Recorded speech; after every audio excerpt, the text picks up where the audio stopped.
Bharatiya Janata party में मैं इसके प्रारंभिक दिनों से ही रहा। पार्टी के वरिष्ठतम नेता श्रीमान अटल बिहारी वाजपेयी, राजमाता जी सिंधिया, लाल कृष्ण जी आडवाणी, सुषमा स्वराज, सुंदर सिंह भंडारी जैसे बड़े नेताओं के साथ मैंने काम किया है। मैं अटल जी को फॉलो करता था। वो भारत माता को क्या रूप देते थे, कैसा उसका वर्णन करते थे। वो कहते थे कि भारत कोई जमीन का टुकड़ा नहीं है, ये जीता जागता राष्ट्र पुरुष है। इस देश के संबंध में वो वर्णन करते थे, कवि थे, कंकर कंकर शंकर है और बिंदु बिंदु गंगा जल है। अटल बिहारी वाजपेयी हमेशा मुझे आगे बढ़ाते थे और उनके स्पीच को मैं फॉलो करता था।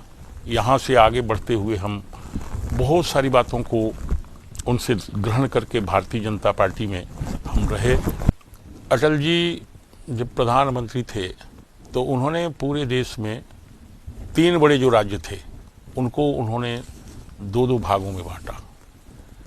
हमारा छत्तीसगढ़ पहले अविभाजित मध्य प्रदेश में था, उन्होंने उसको एक दूसरा राज्य बना करके छत्तीसगढ़ बनाया, बिहार को झारखंड बनाया और उत्तर प्रदेश को उत्तराखंड। और इस तरह से उन्होंने प्रगति और उसकी आगे बढ़ने की भावना को आगे बढ़ाया। मैं ऐसा मानता हूं कि जैसे ही छत्तीसगढ़ बना, भारतीय जनता पार्टी मेजॉरिटी में नहीं थी। हम लोग अलग आए 2000 में और कांग्रेस मेजॉरिटी में थी, इसलिए अजीत जोगी कांग्रेस पार्टी के नेता बने, वो मुख्यमंत्री बनाए गए। मुझे माननीय अभी के प्रधानमंत्री जी ने यहाँ आकर के नेता प्रतिपक्ष बनाया और हम लोग सब काम में लग गए। परिणाम ये हुआ कि अजीत जोगी से पूरी लड़ाई शुरू हो गई और सरकार बनाने के लिए मैंने सड़क पर लगातार संघर्ष किया, हाथ पांव तोड़वाए। छत्तीसगढ़ जब बना तो हम पूरी ताकत में लग गए कि यहाँ भारतीय जनता पार्टी की सरकार कैसे बनाई जाए। अजीत जोगी के साथ लड़ाई हुआ। मुझे टिकट मरवाही में दे दिया गया। मैंने कहा कि मरवाही से मैं चुनाव नहीं जीतूंगा, लेकिन प्रदेश को जिता दूंगा, पार्टी को जिता दूंगा और मैं तबकरा से खुद जीत के आऊँगा, यहाँ नहीं जीत सकता। लेकिन यहाँ भी षड्यंत्र पूर्वक मुझे मरवाही में तो लड़ाया गया, लेकिन तबकरा की टिकट काट दी गई। अजीत जोगी के साथ जब मेरा संघर्ष शुरू हुआ, मैं उसके विरुद्ध आंदोलन नगर घड़ी चौक में प्रारंभ किया था। बहुत सारे लोग थे और वहाँ पर बेरहमी से लाठीचार्ज हुआ, मेरे पर भी और सब पर। दाहिने पैर का घुटना टूट गया और 166 लोग घायल हो गए। उसके बाद में मैं प्लास्टर बांध करके पूरे प्रदेश का दौरा किया और इस दौरे के कारण अजीत जोगी हिल गए और परिणाम ये हुआ कि जैसे चुनाव का समय आते गया, हम बहुत तेजी से पार्टी को ऊपर ले आए।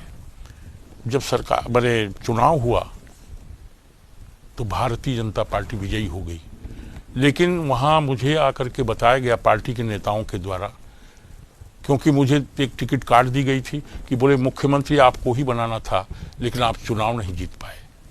और परिणाम ये हुआ कि किसी अन्य को बना दिया गया और लाठी डंडा, मेहनत, परिश्रम हमने किया और हमको किसी भी प्रकार के किसी दायित्व से वंचित कर दिया गया। सबसे एक महत्वपूर्ण बात है, उस समय जब भारतीय जनता पार्टी की सरकार थी, उसके निर्माण में सबसे बड़े एक हमारे योजनाकार, लड़ाकू और तेजस्वी नेता थे दिलीप सिंह जूदेव।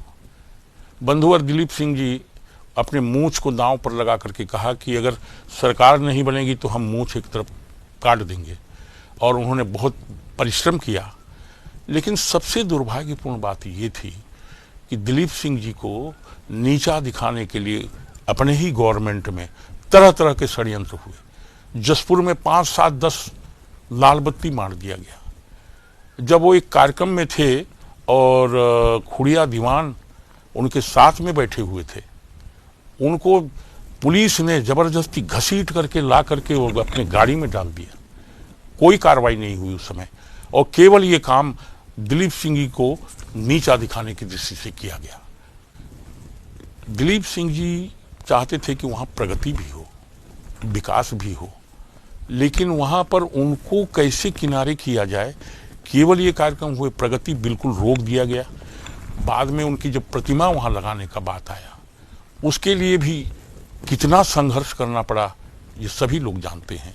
वो सरकार ऐसा चल रही थी कि भाई कोई कार्यकर्ता की जरूरत नहीं है, ब्यूरोक्रेट सब काम कर लेंगे। ये उस समय का बात था। दिलीप सिंह जी हमारे प्रिय भाई इस बात का विरोध करते थे कि ठीक है, कार्यकर्ता भी काम करेंगे, ब्यूरोक्रेट्स तो करेगा ही, लेकिन उनकी इस बातों को सुना नहीं जाता था और हमेशा किसी न किसी रूप में उनको कैसे नीचा दिखाया जाए ये कोशिश होती रही।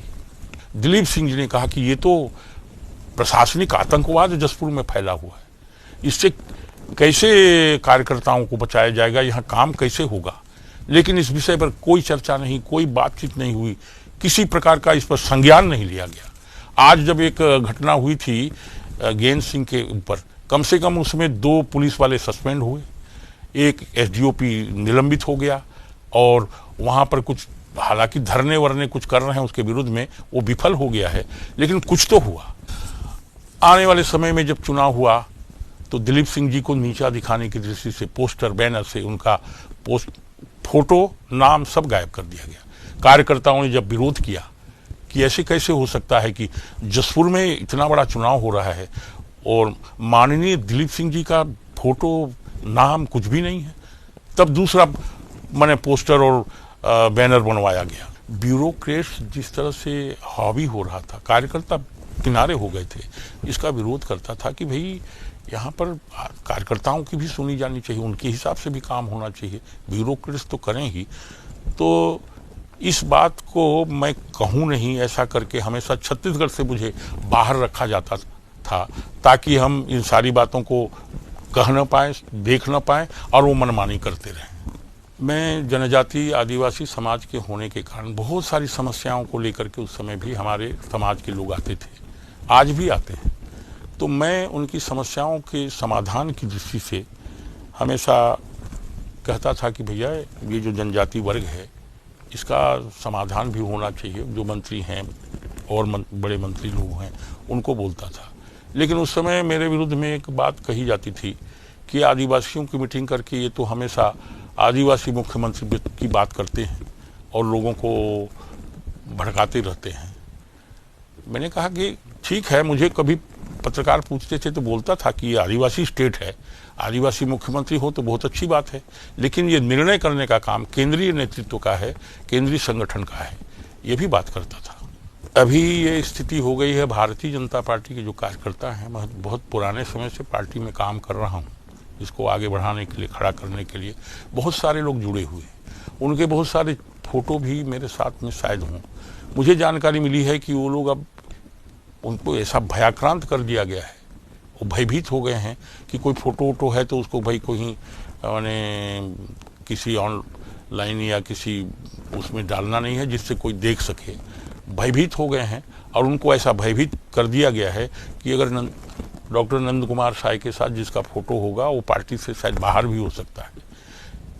इस तरह से करके जिस पार्टी को मैंने बहुत लंबे समय तक अटल बिहारी वाजपेयी से लेकर अब तक निरंतर उसको मजबूत करने में लगा रहा, लेकिन अब ऐसा हो गया है कि मेरे साथ कोई दिख जाए, मेरा फोटो किसी के प्रति लगा हुआ हो, मैं बताना नहीं चाहता। एक व्यक्ति ने कहा कि भैया वो जो फोटो तुम डालने वाले थे उसको डालना मत, उसमें साई जी का साथ है। ऐसे हमारे कार्यकर्ता भयभीत हो गए हैं। ये अत्यंत दुर्भाग्यपूर्ण बात है।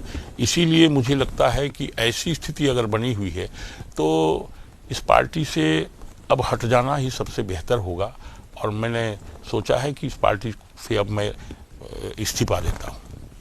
मैं बहुत भयभीत, भयाक्रांत और एक तरह से व्यथित हूँ। जिस पार्टी को मैंने अटल जी से लेकर के अभी तक लगातार मजबूत करने की कोशिश की, वो उनके कार्यकर्ता भी दुखी कर दिए गए हैं कि मेरे फोटो के साथ वो कहीं दिख न जाए, मेरे साथ नहीं दिख जाए। इसीलिए मैंने निर्णय किया है कि अब भारतीय जनता पार्टी की प्राथमिक सदस्यता और सारे पदों से जिसमें भी मुझे रखा गया है उससे मैं इस्तीफा देता हूं। और इतने दिनों तक मैं रहा, जो संगठन में लोग हैं उनको कहता हूं कि आप पार्टी को ठीक से चलाइए। मैं इसकी प्राथमिक और सभी पदों से आज इस्तीफा दे रहा हूं।